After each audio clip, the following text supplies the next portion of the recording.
Well, there's that perfect example of what we're talking about. It's like we don't even know. We didn't want Right. a second mortgage. We wanted a HELOC. Yeah, Right. and so it's interesting to know that because, yeah, these are big decisions, right?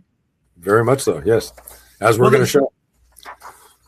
so here's the thing. And if you missed last week, you can go back and catch that show for those of you watching. But I really just kind of want to go through and say, hey, real quickly go through a HELOC and best for flexibility and ongoing access to cash. Talk us about that because I think each one has a different characteristic, doesn't it?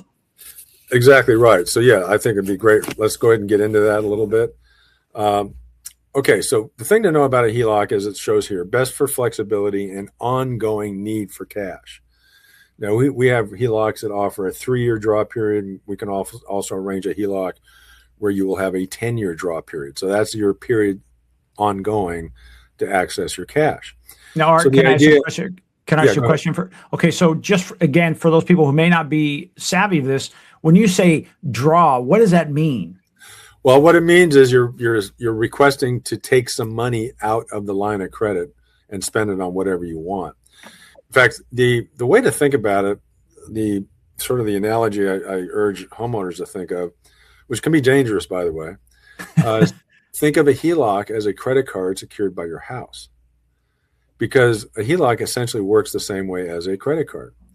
So when I say you have draw access, so that's like you have a credit card with a credit limit that's not used. Let's say you have a zero balance. So you have all this access to money on demand by presenting your card.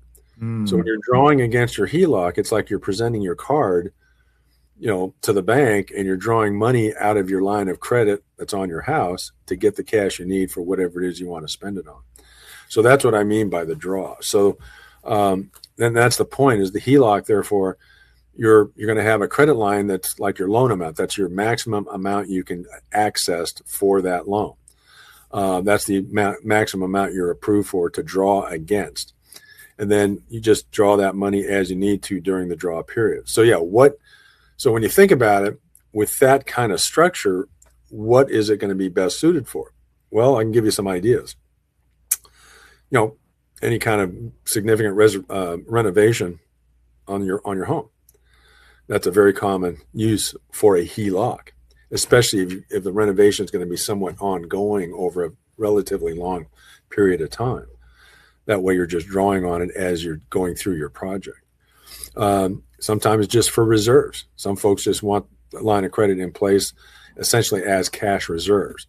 They don't necessarily have to draw against it to put the cash in the bank. Why would you do that? You're incurring interest, but at least you know it's there. It's kind of your rainy day.